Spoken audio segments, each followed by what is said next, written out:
Donald Trump says that the Democrats are getting very strange. You see where Trump tweeted last night? Democrats are getting very strange. They now want to change the voting age to 16. They want to abolish the Electoral College and increase significantly the number of Supreme Court justices. Actually, you've got to win at the ballot box. Now, I know Trump is being facetious,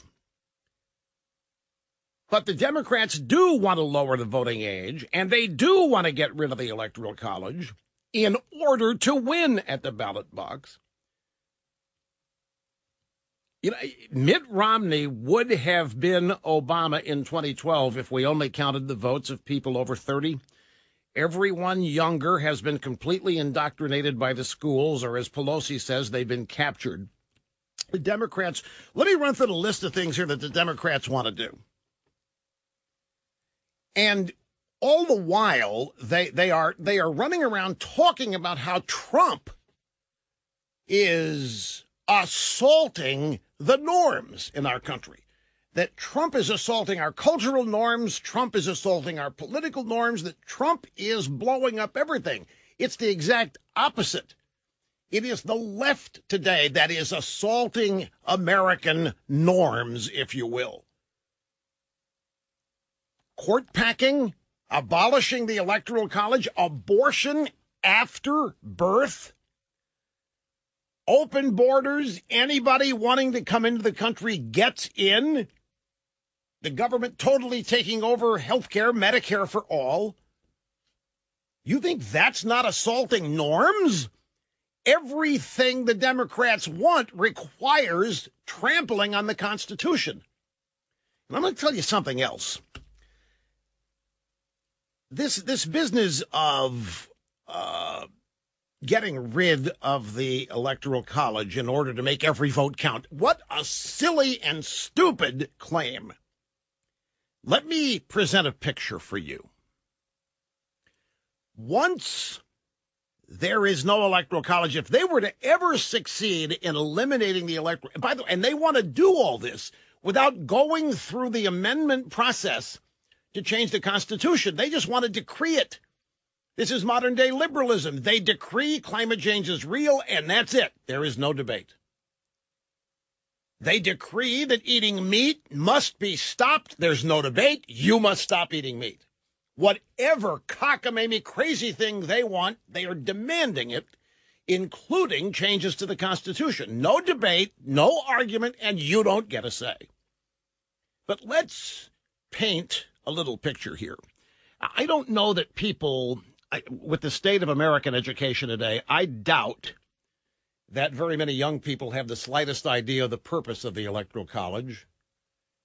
They don't understand the concept of representation in the House of Representatives versus each state getting 2 senators, regardless of size.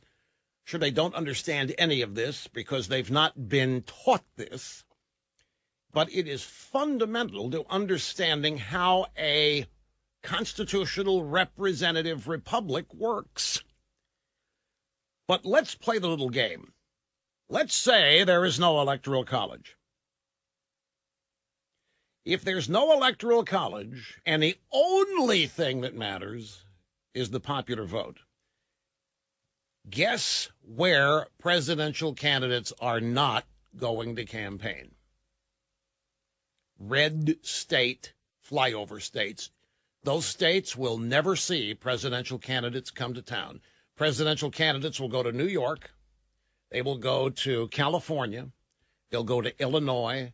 They'll go to Texas, maybe Florida and Ohio. And outside of that, they won't go anywhere because it won't matter. Is that what you want? You want all of these red states, flyover states, that do not have separately and individually large Electoral College votes. You want them wiped out. Only the popular vote counts. Guess where the candidates are going to be? The left coast and the right coast and Texas. That's all they're going to do. New Jersey, New York, Connecticut, Boston, Massachusetts. That's only place. And those people are going to be the ones that then will elect the president of the United States. This is exactly what the founding fathers intended to prevent. The Electoral College is the equivalent of equal representation. Let's go back and look at 2016. We are told, and we'll just accept this for the sake of the discussion, we're told that Hillary Clinton won the popular vote by 3 million votes. But she lost the presidency by a significant number of Electoral College votes. Her margin of victory of 3 million popular votes was a combination of New York and California. Trump did not even campaign in California. Trump didn't think there was any reason to. There was no reason to waste money in California, no reason to waste time. He spent a little time in New York because he lives there. But he didn't go because it's lost. The Democrats own it. They're going to get all the electoral votes there, so he didn't go. But Hillary wins.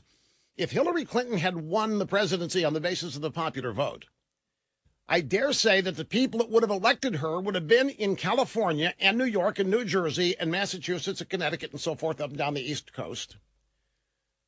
Well, forget the mid-eastern seaboard, mid-Atlantic states, got to include Florida. That's exactly the opposite of what the founding fathers intended. Now, these people that want to ban the Electoral College, whether they know this explicitly or instinctively, they still understand what they're talking about. They want to eliminate your say-so in the presidential race. They can't win. This has been my point all along. They can't win without gaming the system. In their own minds, they're admitting it. They don't think they can win without gaming the system. Now they need to game the Constitution. The same way with representation versus the House and the Senate. In the House, members are elected every 2 years, and they represent districts in the states, and it's directly related to population. So California and New York have larger congressional delegations in the House, but each state only has 2 senators. So every state is represented equally in the Senate to counter whatever out of balance occurs by direct representation in the House. The founding fathers wanted to make it very hard for government to function. They built gridlock into the system like you can't believe because they didn't trust what they knew would be the amassing and collection of massive political power in the nation's capital in Washington. They never wanted to take power away from the people who live in the country because it is a country of, by, and for the people. And so they built the system with checks and balances and everything else to really make it tough to pass new laws.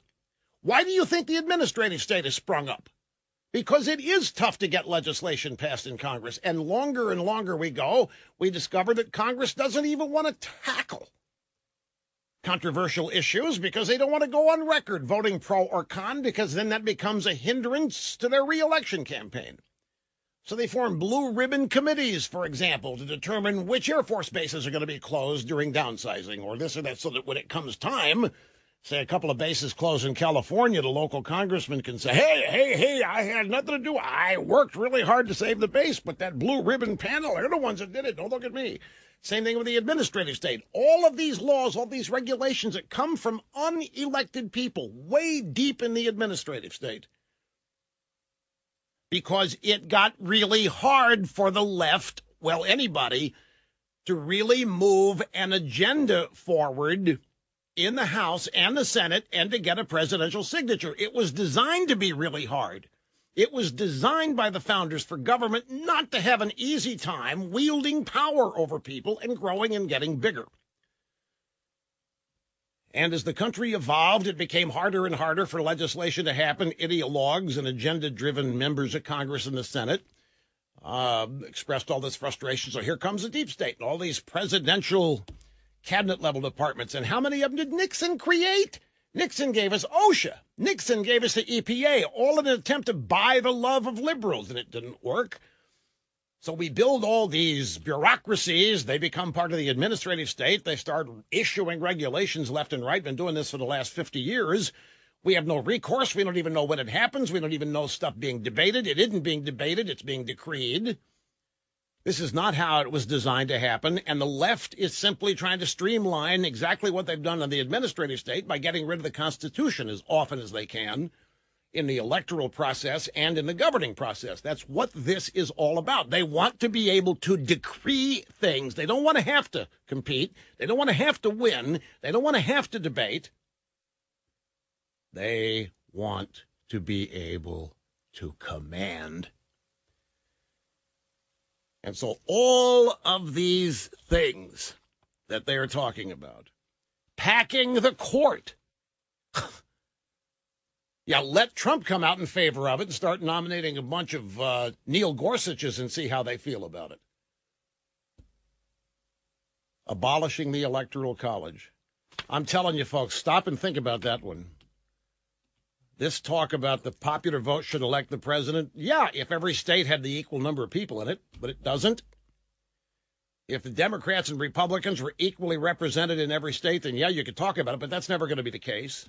And I'm just telling you, if you get rid of the Electoral College, there isn't a presidential campaign that's going to spend any time outside of the left coast and the East Coast whatsoever. People in New York, Boston, New Jersey, San Francisco, Seattle, Los Angeles, San Francisco, Silicon Valley are going to elect every president if you get rid of the Electoral College. Brief timeout. We'll continue here after this. Now, all of this that I just explained to you was hashed out at what's called the Great Compromise. And it was part of the Constitutional Convention in 1787. And the Great Compromise is what resulted in the structure of the House and the Senate and eventually the Electoral College. And it was all based on some representation being based on population, while others wanted it equal. And so it was decided that each state would get 2 senators, meaning that in that body, no state had any more power than any other, regardless of the population. It transferred to the Electoral College. Wyoming has 3 electoral votes, for example. But that is a far more powerful number. 3 as part of the whole Electoral College is a much greater number than is the population of Wyoming compared to the population of the country. What is happening now is that liberal Democrat states, realizing the futility of eliminating the Electoral College, are now coming along and wanting to alter their electoral law, election law, by saying that the popular vote in their state would guarantee all the electoral votes in their state, and that the electoral votes in their state would reflect the popular vote nationwide.